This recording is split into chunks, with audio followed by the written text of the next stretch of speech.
માર્કના શુભ સંદેશમાંથી પાઠ 12મો અધ્યાય કડી 1-44 ઘાતકી ખેડૂતો. પછી ઈસુએ તેઓને દ્રષ્ટાંતો દ્વારા સમજાવવાનું શરૂ કર્યું. એક માણસે દ્રાક્ષની વાડી રોપી, તેની ફરતે વાડ કરી, ખાડો ખોદીને દ્રાક્ષનો કુંડ બનાવ્યો અને ચોકી માટે માળો બાંધ્યો. પછી વાડી ખેડૂતોને ભાગે આપી પોતે પરદેશ ચાલ્યો ગયો. મોસમ વખતે તેણે એક નોકરને ખેડૂતો પાસે વાડીના પાકનો ભાગ લેવા મોકલ્યો, પણ તે લોકોએ તેને પકડીને માર્યો અને ખાલી હાથે પાછો કાઢ્યો. ફરી બીજા નોકરને તેમની પાસે મોકલ્યો, તેને તેમણે માથામાં માર્યું અને તેનું ભારે અપમાન કર્યું. આથી તેણે બીજા એક જણને મોકલ્યો, તો તેને તો તે લોકોએ મારી જ નાખ્યો. હજી બીજા અનેકોને મોકલ્યા, તેમાંના કેટલાકને તેઓએ માર્યા અને કેટલાકને મારી નાખ્યા. હજી એની પાસે એક માણસ રહ્યો હતો, એનો પોતાનો વહાલો દીકરો.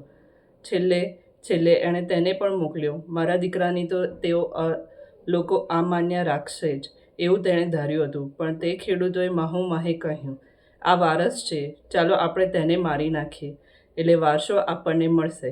એટલે તેઓએ તેને પકડીને મારી નાખ્યો અને વાડીની બહાર ફેંકી દીધો. હવે વાડીનો માલિક શું કરશે?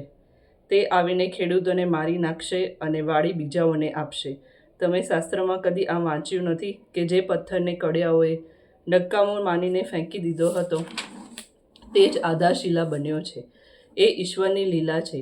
આપણે માટે એ અદ્ભુત દ્રશ્ય છે.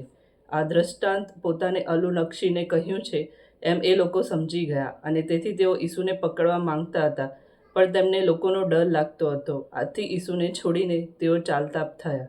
બાદશાહનું તે બાદશાહને અને ઈશ્વરનું તે ઈશ્વરને. પછી તે લોકોએ કેટલાક ફરોશીઓને અને હેરોદના મળતિયાઓને ઈસુને દલીલની જાળમાં પકડાવવાને મોકલ્યા.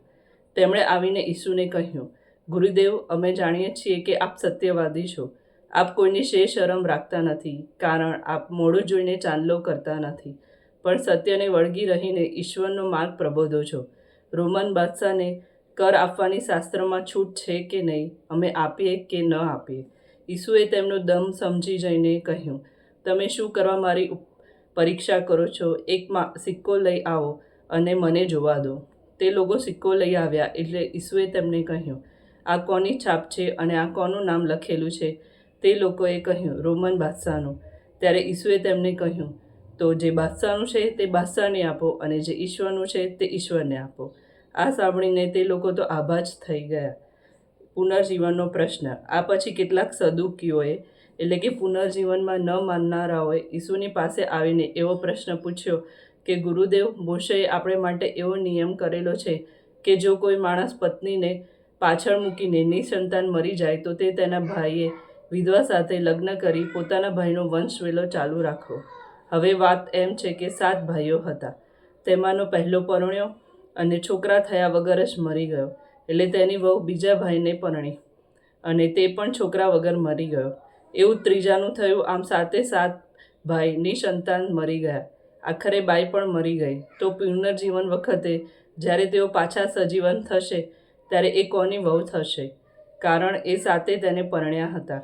ઈસુએ એ લોકોને કહ્યું, આમાં તમારી ભૂલ થાય છે, અને એનું કારણ એ છે કે તમે નથી શાસ્ત્ર જાણતા કે નથી ઈશ્વરની શક્તિને પછાણતા. પુનર્જીવન પામ્યા પછી લોકો પરણતા નથી કે કોઈ તેમને પરણાવતું નથી. તેઓ સ્વર્ગના દેવદૂતો સમાન છે, અને મરેલાઓ ફરી સજીવન થાય છે એ બાબતમાં મોશેના ગ્રંથમાં ઝાંખરાના પ્રકરણમાં ઈશ્વરે તેને જે કહ્યું હતું તે તમે કદી વાંચ્યું નથી કે હું આબ્રાહમનો ઈશ્વર છું, ઈસાકનો ઈશ્વર છું અને યાકોબનો ઈશ્વર છું. ઈશ્વર કંઈ મરેલાનો ન હોય, જીવતાનો જ હોય. તમારી ભારે ભૂલ થાય છે. પ્રેમ પરમ ધર્મ. હવે એક શાસ્ત્રી એ લોકોની ચર્ચા સાંભળતો હતો, અને ઈસુએ કેવો સચોટ જવાબ આપ્યો હતો તે એના ધ્યાનમાં આવ્યું હતું. એટલે આગળ આવીને તેણે ઈસુને પૂછ્યું, સૌથી પહેલી આજ્ઞા કઈ છે? ઈસુએ જવાબ આપ્યો, સૌથી પહેલી આજ્ઞા એ છે કે હે ઇઝરાયલ, સાંભળ, પ્રભુ આપણો પરમેશ્વર એકમાત્ર પ્રભુ છે. તારે તારા પરમેશ્વર પર, પ્રભુ પર તારા પૂરા હૃદયથી, તારા પૂરા જીવથી, તારા પૂરા મનથી અને તારા પૂરી શક્તિથી પ્રેમ રાખો. બીજી આ છે, તારા માનવ બંધુ ઉપર તારી જાત જેટલો પ્રેમ રાખો. આ 2 કરતાં મોટી બીજી કોઈ આજ્ઞા નથી. પેલો શાસ્ત્રી બોલી ઉઠ્યો, સરસ જવાબ આપ્યો ગુરુદેવ.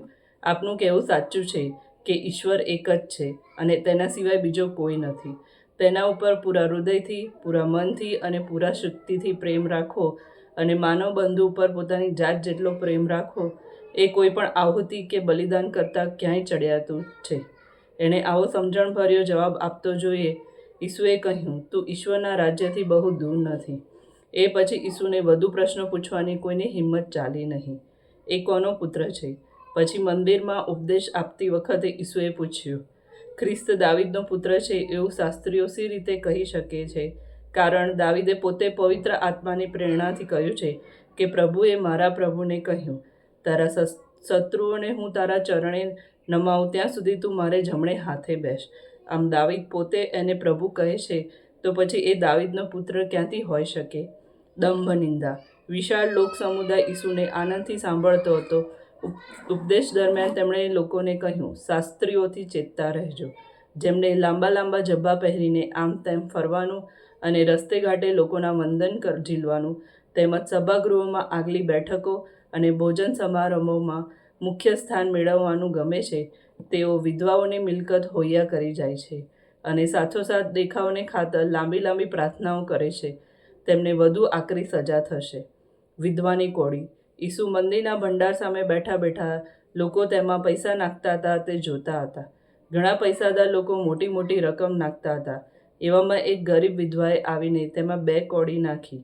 ઈસુએ શિષ્યોને પાસે બોલાવીને કહ્યું, હું તમને ખાતરીથી કહું છું કે ભંડારમાં પૈસા નાખનાર બીજા બધા કરતાં એ ગરીબ વિધવાએ વધારે નાખ્યું છે. કારણ એ બીજા લોકોએ તો પોતા પાસે જે વધારાનું હતું તેમાંથી નાખ્યું છે, પણ આ બાઈ પાસે તે પોતા માટે પણ પૂરતું નહોતું, છતાં તેણે પોતાની પાસે જે કંઈ હતું તે બધું જ પોતાની જીવાદોરી આપી દીધી. આ પ્રભુની વાણી છે, તે આપણો આધાર છે.